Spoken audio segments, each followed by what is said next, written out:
भगवान कहिए या ईश्वर कहिए, आस्था सबकी होती है, लेकिन क्या कभी किसी ने ईश्वर को, भगवान को देखा है? नहीं देखा होगा। कहते हैं कि ईश्वर तो सबके हृदय में वास करता है। आपने ईश्वर को नहीं देखा तो ईश्वर के पार्टनर को कैसे देखेंगे? लेकिन आज मैं आपको भगवान के एक लीगल पार्टनर से मिलवा रहा हूं। जी हाँ, आपके पार्टनर होंगे, आपकी हिस्सेदारी होगी, लेकिन आज एक ऐसे व्यक्ति से मिलवा रहा हूं जिनकी पार्टनरशिप जो है भगवान के साथ है, ईश्वर के साथ है। वो जो कुछ कमाते हैं उसका 55%, जी हाँ, अपनी कमाई का 55% अपने पार्टनर यानी भगवान को, ईश्वर को देते हैं। मैं इस वक्त समालखा में हूं, हरियाणा में। शशिकांत जी, कौशिक जी मेरे साथ हैं, और ये शशिकांत कौशिक जी जो है ये भगवान के लीगल पार्टनर है। जितना कमाते हैं उसमें से 55% भगवान के नाम करते हैं। क्या मैं सही कह रहा हूँ? जी भाई साहब, ये क्या क्या है, मतलब आपने कैसे भगवान को अपना लीगल पार्टनर, इसको तो किसी ने देखा नहीं। वैसे मुझे व्यापार करते हुए करीब 25 साल हो गए थे। अर्ली एज से खूब पैसा कमा रहा था, लेकिन जिसे बरकत कहा जाता है, बरकत कम नज़र आती थी इनकम की तुलना में। तो मैं किसी आप जैसे महापुरुष के पास, यानी समझदार लोगों में बैठा था, तो उन्होंने कहा कि भाई जो सरदार कम्युनिटी है हमारी, उसमें जो बरकत का जो कारण है वो एक वो अपना दशांश देते हैं। तो यदि आप अपनी इनकम का सदकार्यों में लगाना शुरू कर दो तो इनकम का अर्थ निकलता है। अदरवाइज तो पैसे सबके पास हैं और कला भी सबके पास है, झंझट भी सबके पास है। यदि आपको अपने जीवन से झंझट, कलेश, बीमारियां, परेशानियां दूर करनी है तो भगवान के नाम का कुछ खर्च करना शुरू करो।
तो उसी दिन ये बात नवंबर 2019 की है। तो मैंने खूब असेसमेंट करके 2 निर्णय लिए। आज से पहले जितनी धन संपदा कमाई है, लगभग 25 साल मुझे काम करते हुए हो गए थे, आज लगभग 32 साल मुझे काम करते हुए हो गए हैं। मैं आज से पहले जो धन संपदा कमाई है तो 2030 तक हम 90% सदकार्यों में लगाने का प्रयास करेंगे, और आज के बाद जो कमाई करेंगे उसका 55% जो है भगवान का हिस्सा रहेगा। क्योंकि मैं भी हमेशा जब कोई प्रोजेक्ट करता था तो घर बैठ के सोचता था कि मेरे से ताकतवर आदमी कौन है, चाहे वो राजनीति में हो, चाहे वो पैसे में हो, चाहे वो सामाजिकता में हो। मैं भी एक आदि ऐसे हिस्सेदार को रखता था कि यदि प्रोजेक्ट में, व्यापार में कोई दिक्कत आए तो मेरी बजाय यार वो समाधान कर ले। तो विचार मन में ऐसा आया कि यार ऐसे पार्टनर क्यों ना ढूंढ लें कि सब लोग उसी से मांगते हैं, तो मैं किस चक्कर में पड़ रहा हूँ। तो मैंने लीगल भगवान का हिस्सेदार बन गया, और उसके बाद मेरे जीवन में धन संपदा, प्यार, वाहवाही, बढ़ाई सैकड़ों नहीं हजारों गुना आ गए। तो लीगल डॉक्यूमेंट भी साइन किया भगवान जी के हाँ, साथ? हाँ, हमने लीगल डॉक्यूमेंट बना के मंदिर में रख रखे। अच्छा। आप आओगे तो हम आपको लीगल हिस्सेदारी अपने दिखाएंगे। लेकिन इसमें मैं एक समझदारी, चतुराई, गलत या ठीक कई बार मैं असेस कर नहीं पाता हूँ। कुछ लोग कहते हैं बिल्कुल ठीक है, कुछ लोग, मैं कई बार मानता हूँ शायद ये गलत है कि मैं जो दान पुण्य करता नजर आता हूँ, जो सदकार्य करता नजर आता हूँ, मैं अपना 100 रुपया भी नहीं लगाता। मेरे को अपना 100 रुपया, 1000 रुपया भी लगाने का मौका मिला ही नहीं, क्योंकि मेरे पार्टनर यानी भगवान का हिस्सा मेरे पास करोड़ों रुपया इतना रहता है हर वक्त कि किसी टाइम कितना भी दे देते हैं, पहले उसी का देना पड़ता है। मतलब उसको तो दूँ ना, मतलब आपसे मैं उधार ले लूँ और आपका तो उधार दूँ और आप पे ब्याज पे पैसे देना शुरू कर दूँ तो और ज़्यादा गलत हो जाएगा। इसलिए मैंने अपनी इनकम का, अपने धन का आज तक 1 रुपया भी दान नहीं किया है। जो भी मैं देता हूँ, जो आपके पास आया, जो भगवान के हिस्से आया, वो है।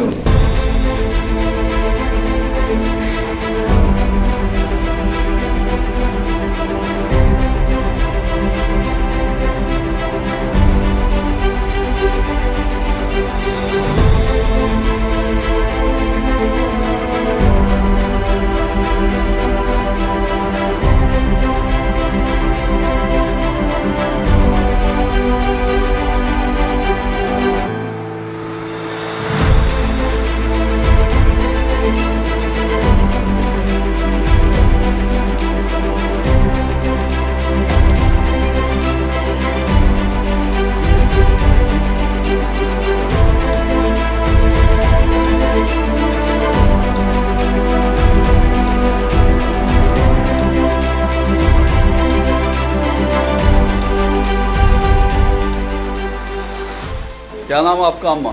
माया, है? माया। क्या हुआ था आँख में? आँख पे दिक्कत नहीं करो। अब ठीक हो गया? हाँ, तो इलाज यहाँ पे मुफ्त हुआ आपका? हाँ। खुश है आप? दया है जी, है? दया है सारी। अच्छे से इलाज हो गया? अच्छा हो गया। अभी देख पा रही हैं ठीक से? हाँ, ये सब मैं देख ली। ये मेरी साथ सब रोड पर भी नहीं निकले थे। हाँ। यहाँ जो आप खड़े हैं ये 721 गज का प्लॉट था, ये भी भगवान के हिस्से का था। लोग कहते हैं शशिकांत ने 721 गज जगह दे दी। ये हमारी बहन जी बैठी हैं, 150 गज का प्लॉट जो है इनको दिया था, इनके मन में भी है जैसे शशिकांत ने दिया है, जबकि मेरा उसमें 1% भी योगदान नहीं है। मैं तो भाई आपका पैसा आपके घर भिजवाना है तो जितना जल्दी चला जाए, सम्मान से चला जाए, प्यार से चला जाए, सम्मान से चला जाए, ये प्रयास रहता है, वो भी पूरा कर नहीं पाता हूँ। जो मैंने थोड़ा बहुत जाना है, मतलब इनका टारगेट है कि रोज जो दान करते हैं उसमें 5 लाख जो है रुपए रोज दान करना है, किसी भी रूप में जो है, चाहे वो लोगों को भोजन करवाना हो, बच्चों के लिए लाइब्रेरी, गरीब कन्याओं का विवाह करवाना हो, या फिर ये जो जहाँ हम खड़े हैं धर्मशाला, जो यहाँ पर लोग आते हैं उनको धर्मशाला की रहने की खाने की व्यवस्था करनी हो, या फिर जो है किसी भी रूप में समाज की सेवा करनी हो, क्योंकि हॉस्पिटल चलाने हो जहाँ लोगों का निःशुल्क इलाज हो जाए, आंखों का इलाज हो जाए, किसी की हड्डी टूटी है उसका इलाज हो जाए।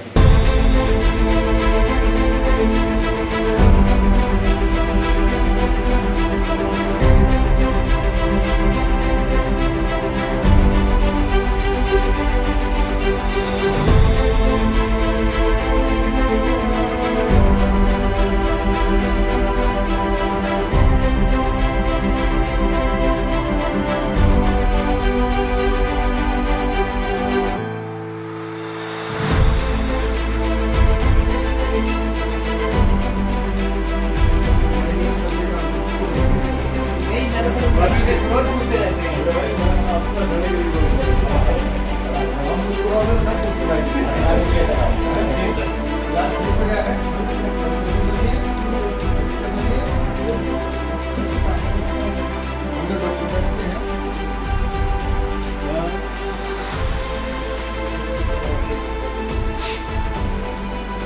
अच्छा, गुड मॉर्निंग, क्या हाल है?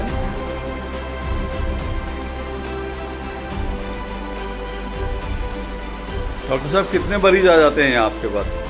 30+ ही रहते हैं। कितने? 25, 30, 40 नीचे जाते हैं। अच्छा, सब किस तरह के, किस आय वर्ग के लोग होते हैं? और मिडिल क्लास के भी लोग हैं, कुछ है कई इनको मतलब जो भी नियर बाय में जो ऐसे लोग रह रहे हैं उसके अपने। उनका कैटलॉग वगैरह ही आता है। आप कहाँ से आई हैं? लेके आएंगे हैं? किस्तान के पास कहाँ रहती हैं? यही रखते हैं। अच्छा, यहाँ इलाज मुफ्त हो रहा है? हाँ। तो 5 लाख डेली का टारगेट है?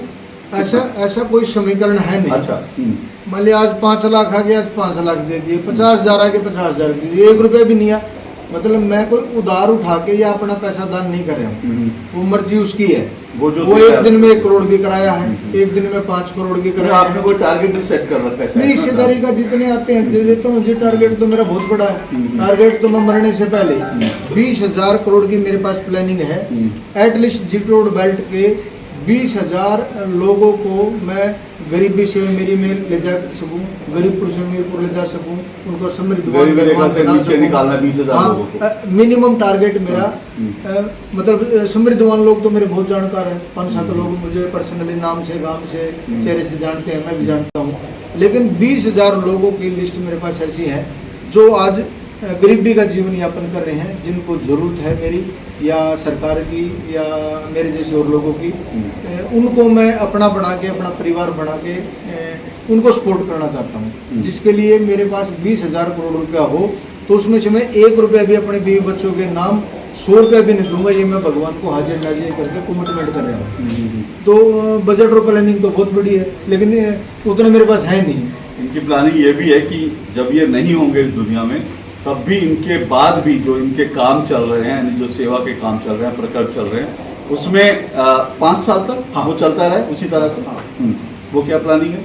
भाई हम 2000 लोगों को भोजन लगभग रोजाना कराते हैं। 500 बच्चों को हमने गोद ले रखा है। जो बच्चे, कभी एक बच्चा लग गया, कभी 4 लग गए, कभी 2 लग गए, कभी 10 लग गए, जितने बच्चे निकलते रहे तो उतने बच्चे हम एजुकेशन को लेकर, गोद का मतलब है मैं सबकी शादियां नहीं करता, मैं सबको खाना भी नहीं देता, मैं सबकी सारी ज़रूरतें पूरी नहीं करता, बस वो सफल हो जाएं। सफल होने के लिए उनको कापी किताब, कपड़े, जूते या बेसिक चीज़ें जो चाहिए वो 500 का हम टारगेट रखते हैं। कई बार वो 450 हो जाते हैं, कई बार 100-500 हो जाते हैं।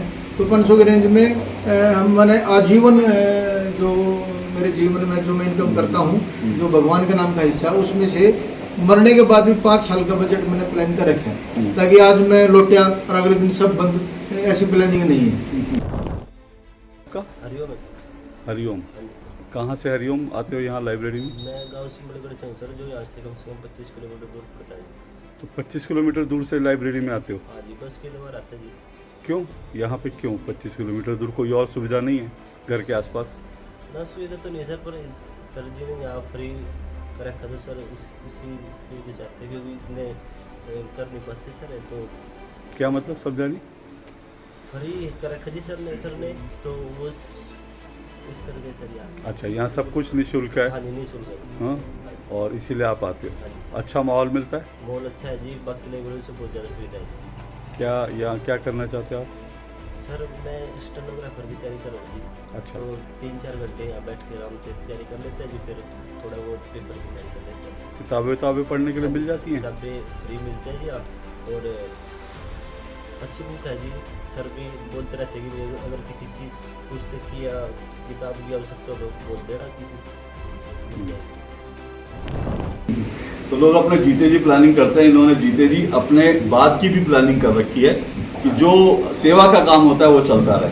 बच्चे भी ऐसे ही पढ़ते रहेंगे, भोजनालय भी ऐसे ही चलते रहेंगे, हॉस्पिटल्स भी ऐसे ही चलते रहेंगे, वो हॉस्पिटल में फ्री ऑपरेशन भी ऐसे चलते रहेंगे, दवाइयाँ भी फ्री चलती रहेगी। 5-1 साल की तो प्लानिंग ऐसे डिपॉजिट जैसे अपने बच्चों के नाम करके हम जाते हैं कि भाई इनके में मकान बना लेंगे, दुकान बना लेंगे। मैं बच्चों की कोई प्लानिंग नहीं कर रहा हूँ। जैसे मेरे 2 बच्चे हैं, ऐसे 500 बच्चे और भी हैं, ऐसे ही हज़ारों बच्चे हमारे यहाँ से पढ़ के जा भी चुके हैं। कि हज़ारों बच्चे जैसे हैं वैसे मेरे 2 बच्चे हैं। मैं अपने पर्सनल बच्चों के लिए कुछ एक्स्ट्रा करने के लिए प्लानिंग में नहीं हूँ। और अगर आप गूगल करेंगे तो हरियाणा के जो बड़े दानी हैं, वैसे तो आप गूगल करेंगे तो हरियाणा के सबसे बड़ा दानी जो दुनिया भर में प्रसिद्ध हुए वो तो कर्ण के बारे में कहा जाता है। लेकिन इसके अलावा भी अगर आप हरियाणा के गूगल करेंगे और देखेंगे कि सबसे बड़े दानियों में तो जो 3-4 बड़े नाम आते हैं हरियाणा के सबसे बड़े दानी, उन्हीं में से एक शशिकांत कौशिक जी का भी नाम आता है, जो लगातार समाज के लिए काम कर रहे हैं। श्रीवास्तव साहब, इसमें थोड़ा फर्क है। जो 3-4 लोग हैं उन्होंने तो अपना कराया था, इसलिए उनका नाम आ रहा है। मैं अपना 100 रुपये नहीं कराया, मेरा फिर भी नाम आ रहा है। फर्क ये है, फर्क ये है जी। तो वो एक है ना कि तेरा काम हो रहा है, मेरा नाम हो रहा है। बस काम आप भगवान का कर रहे हैं, नाम आपका हो रहा है, लेकिन वो आपका भाव है, क्योंकि भगवान भी अपने भक्तों के माध्यम से ही काम करवाता है। तो ये भगवान का काम है जो आपसे वो करवा रहे हैं। तो इसीलिए इन्होंने लीगल पार्टनर हैं ये भगवान के, और दुनिया में शायद भगवान का कोई और लीगल पार्टनर नहीं होगा। एक अकेले दुनिया के ऐसे हैं व्यक्ति जो भगवान के लीगल पार्टनर है। बहुत बहुत शुक्रिया सर जी का। थैंक यू, नमस्कार, प्रणाम।